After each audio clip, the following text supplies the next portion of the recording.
Bhagavate Vasudevaya.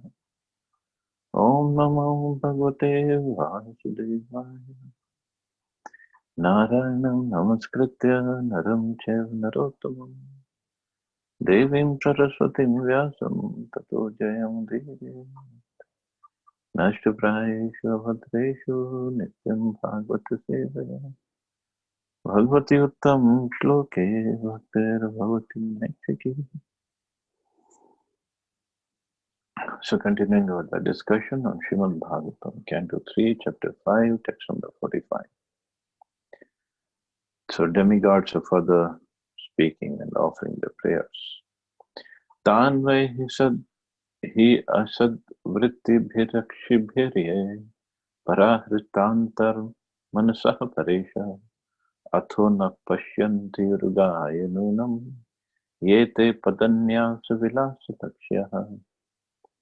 O great Supreme Lord, offensive persons whose internal vision has been too affected by external materialistic activities cannot see your lotus feet, but they are seen by your pure devotees, whose one and only aim is to transcendently enjoy your activities.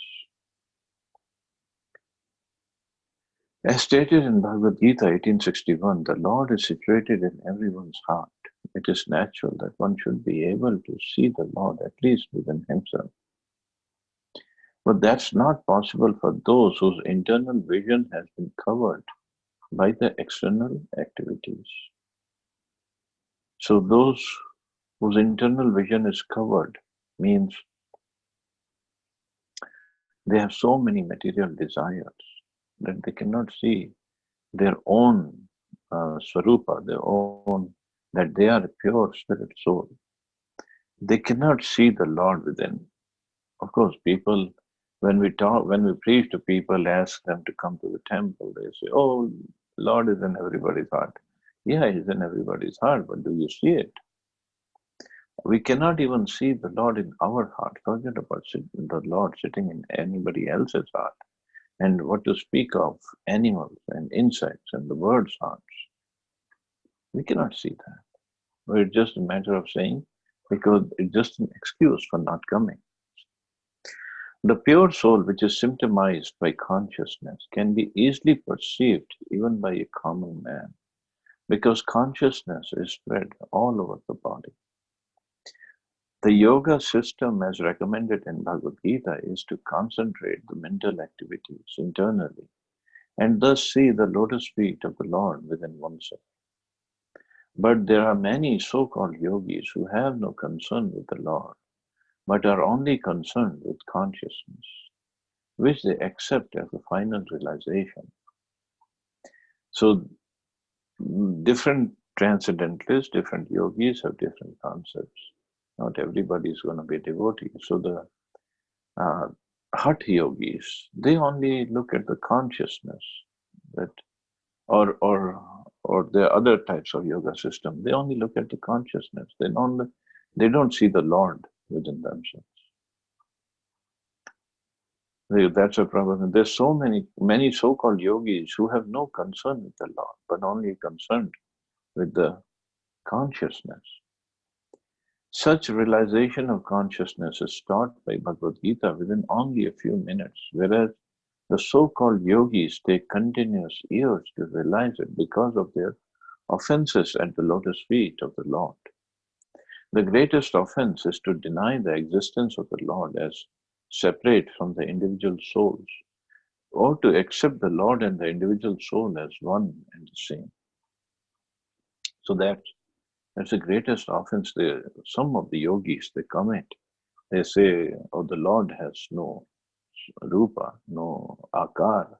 He's nirakar, nirvishesh, shunya. So that's the greatest offense for the Lord. He has his transcendental form, transcendental senses.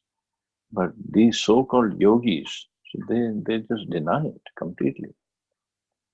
The impersonalists misinterpret the theory of reflection and thus they wrongly accept the individual consciousness as a supreme consciousness. So many misunderstandings and misconceptions are going on. The theory of the reflection of the Supreme can be clearly understood without difficulty by any sincere common man. When there is a reflection of the sky on the water, both the sky and the stars are seen within the water, but it's understood that the sky and stars are not to be accepted on the same level. The stars are part of the sky and therefore they cannot be equal to the whole. The sky is the whole and the stars are the parts. They cannot be one and the same. Transcendentalists who do not accept the supreme consciousness as separate from the individual consciousness are as offensive as the materialists who deny even the existence of the Lord. Okay, so this sky and the stars logic. So these Mayavadi philosophers, Mayavad is many different philosophies come under Mayavad. One is we are same as the Lord. We all are same. We all are one. So one of the examples that they give is Ghatakash Patakash. If you ever hear this thing, then you should know what are we talking about.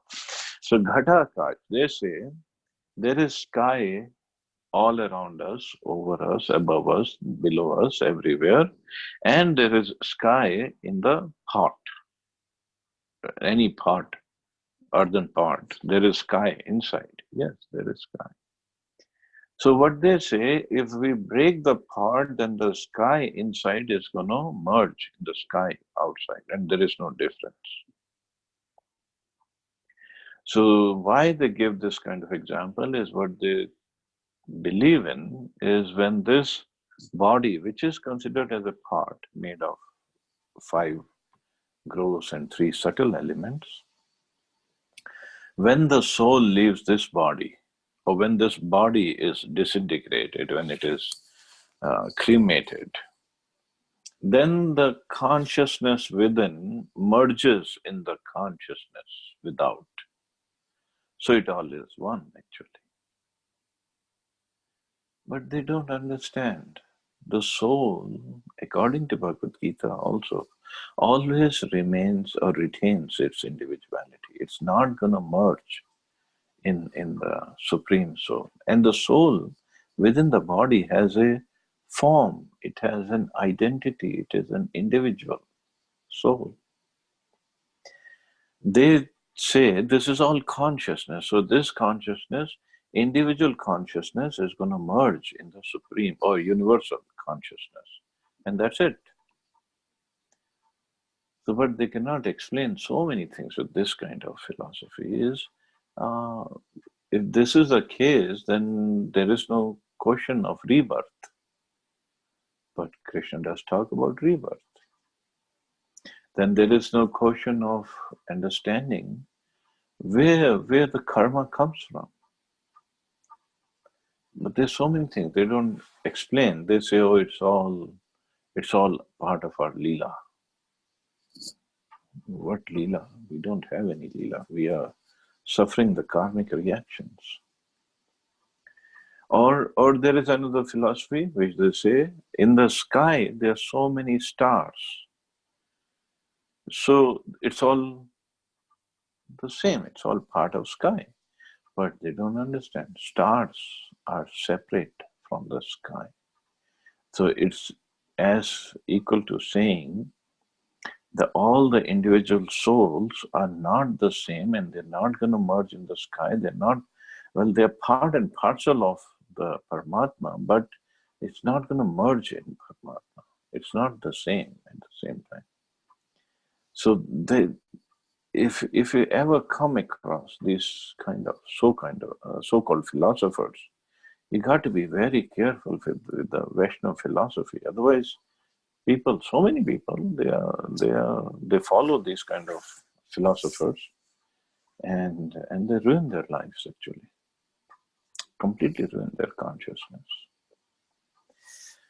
So Prabhupada is saying such offenders cannot actually see the lotus feet of the Lord within themselves, nor are they even able to see the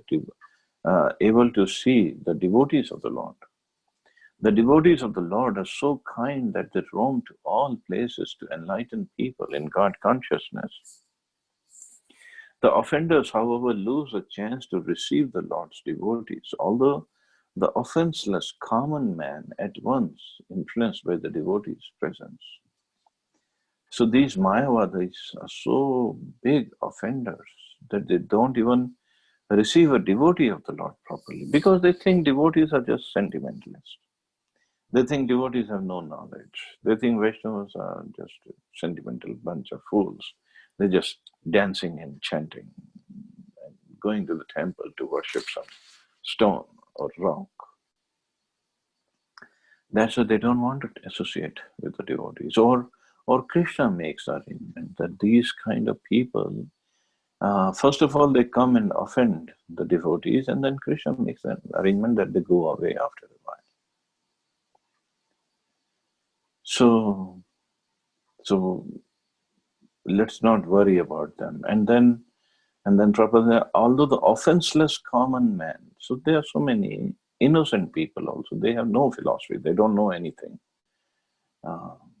So they get influenced. They get the mercy of the devotees. In this connection, there is an interesting story of a hunter and devotee Narad.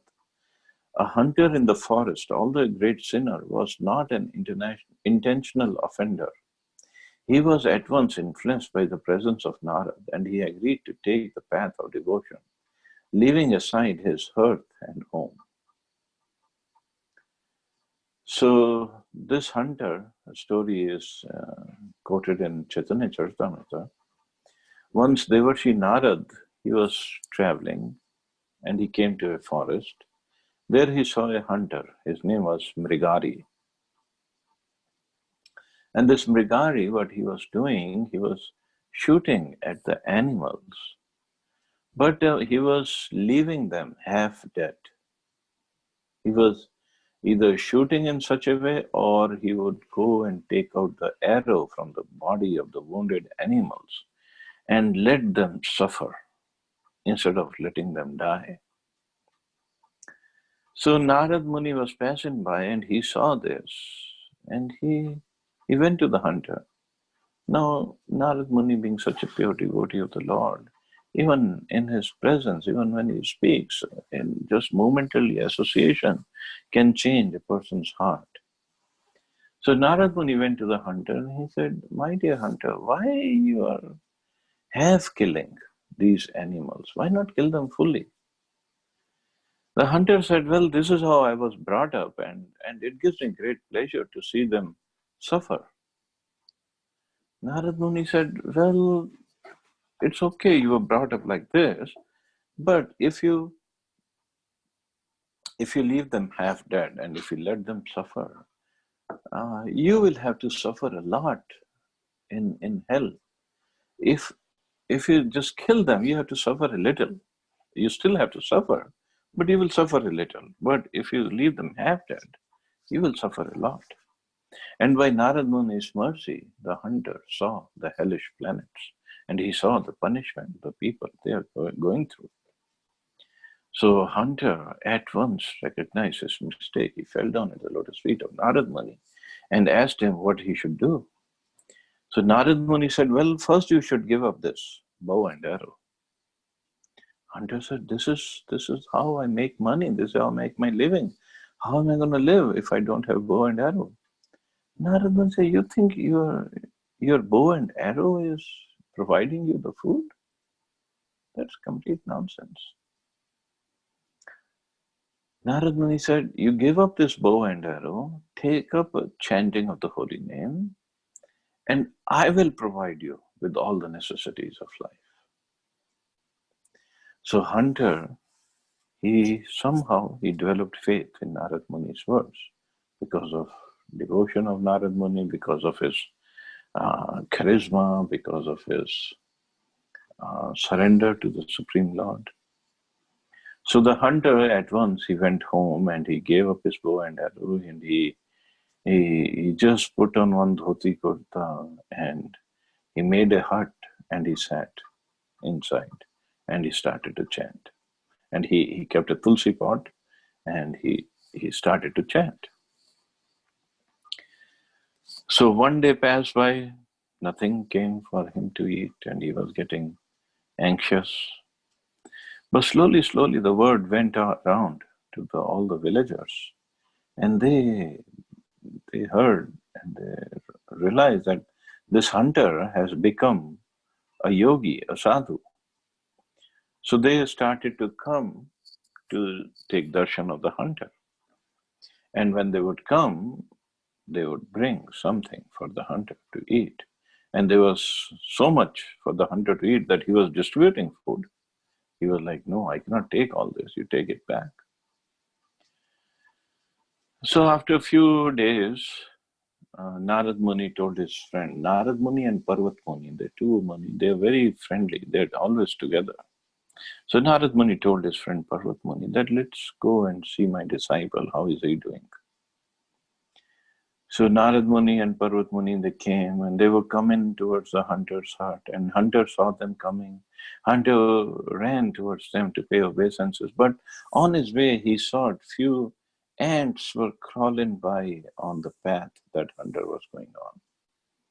And the hunter, instead of he was so much conscious or so much of so much careful of that he didn't want to step over the ant. So he took his upper cloth and uh, he was just wiping them clean, wiping them a little bit away, pushing them a little aside, so that he doesn't step over the ants and kill them.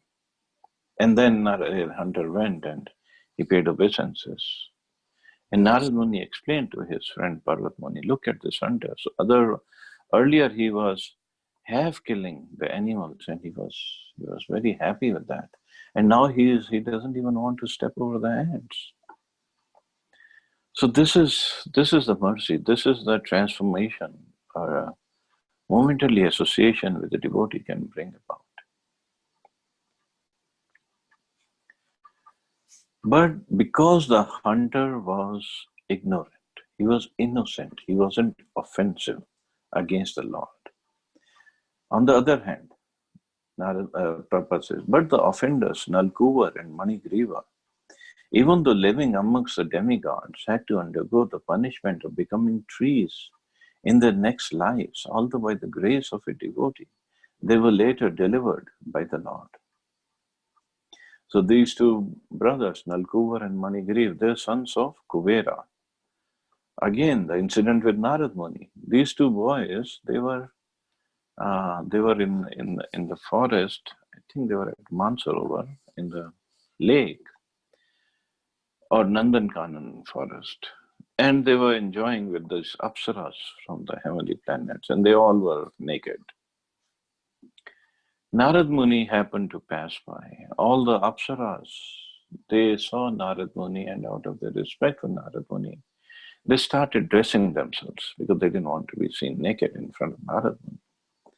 But these two brothers, they were intoxicated with liquor and with the father's position, who's Kuvera, who's the head cashier of the demigods. So how much money they would have.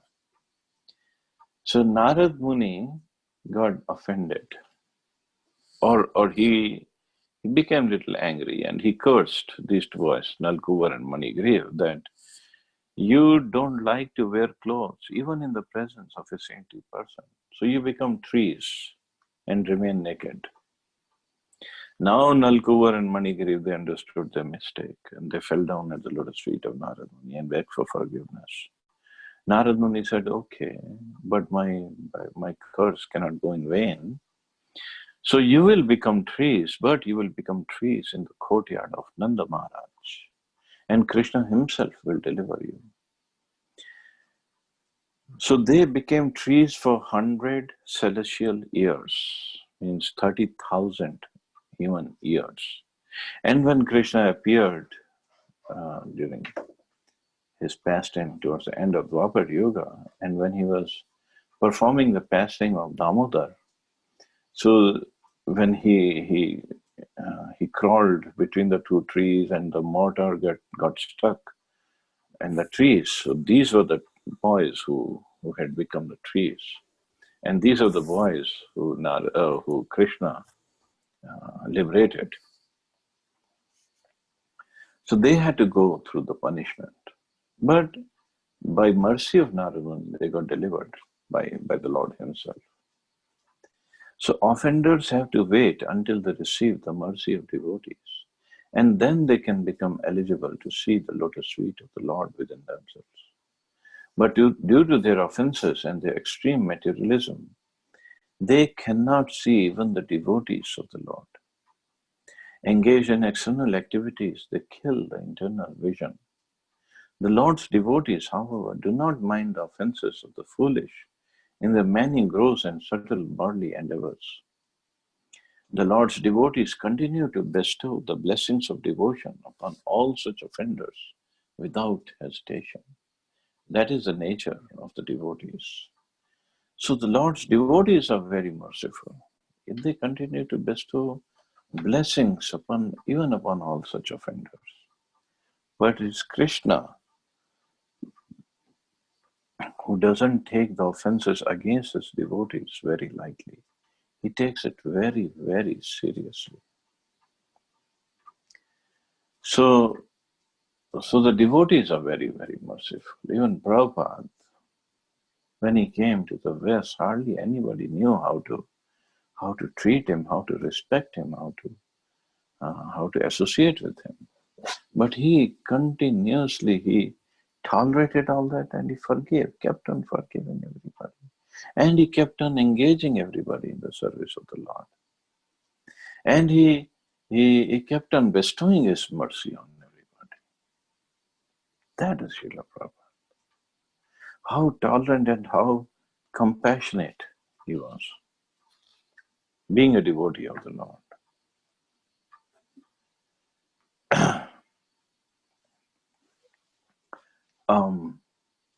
Just like here, Prabhupada is talking about the devotees of the Lord, how merciful Lord Nityananda, when, of course, Lord Nityananda is Lord Balram, and Balramji was so angry at this Romharshan Sutta in Naimisharanya that when he didn't even get up to pay respect to Balramji just killed him. But when same Balramji came as Nityananda Prabhu, Jagai and Madhai were delivered by Nityananda Prabhu. Although Madhai hit Nityananda Prabhu with this pot of liquor, and Nityananda Prabhu was bleeding, but still Nityananda Prabhu forgave him and gave him Krishna Prem. When Lord Chaitanya came to kill these two brothers with the Sudarshan Chakra, Nityananda Prabhu stopped him. He said, no, you're not going to kill them. You came here to give your mercy.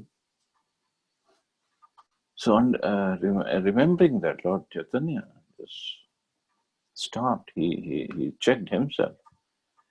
And Nityananda Prabhu gave mercy to both the brothers, especially to Madhai, who was even guilty of hitting Nityananda Prabhu and making him bleed. But Mayavadis, on the other hand, unless and until they get the mercy of a devotee, they will never ever get mercy of the Lord. When Chaitanya Mahaprabhu was in Banaras, there was a big Mayavadi sadhu named Prakashanam Saraswati. Somehow he got the mercy of Tampat Mishra and Chandrasekhar Acharya because they had the desire that Mahaprabhu should meet him and his followers. So then Mahaprabhu bestowed his mercy on this Prakashanam Saraswati. Similarly, when Mahaprabhu went to Jagannath Puri, he met Sarvabhauma Bhattacharya, who was the leader of all the Mayavadis. But Sarvabhauma Bhattacharya's brother-in-law was Gopinath Acharya, who was a great devotee of the Lord. And Gopinath Acharya had a desire that Sarvabhauma Bhattacharya becomes a devotee of the Lord. So to fulfill that desire, Mahaprabhu went to Jagannath Puri and performed his pastime in such a way that he stayed at the house of Sarvabhauma Bhattacharya. And then he delivered Sarvabhauma Bhattacharya. So much so, I don't have much time to go to the next verse, so I'll just finish it here. So much so that Chaitanya Mahaprabhu would go to Jagannath temple every morning and he would bring back prasadam, Lord Jagannath's prasadam. So he brought back Lord Jagannath's prasadam in the morning. It was early morning. And he gave it to Sarvabhauma Bhattacharya. Sarvabhauma Bhattacharya ate it right away. And Mahaprabhu said, "Oh, what are you doing, Sarvabhauma? You're supposed to get up in the morning and take bath and do your Gayatri, do your puja, archana, and then you should eat." And Sarvabhauma Bhattacharya said, "Well, it's Lord Jagannath's prasadam, now they're different from Jagannath. There cannot be anything more pure than this." Mahaprabhu was very happy seeing his devotion.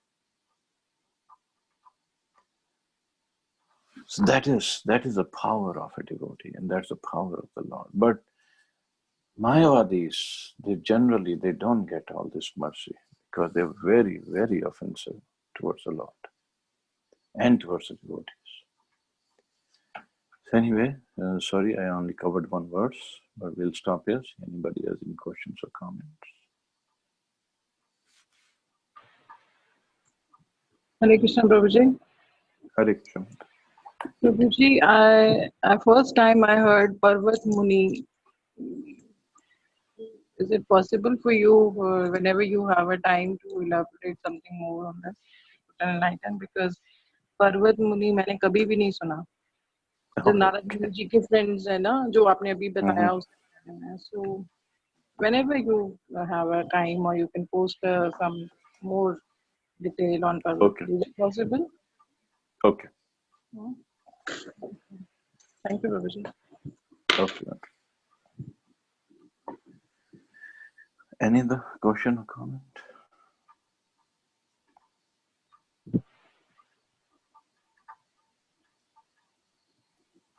So I guess we can stop here. You all have a wonderful day. Hare Krishna. Jai Shri Prabhupada. Hare Krishna Prabhuji. Jai Shri Prabhupada. Jai Shri Prabhupada. Hare Krishna.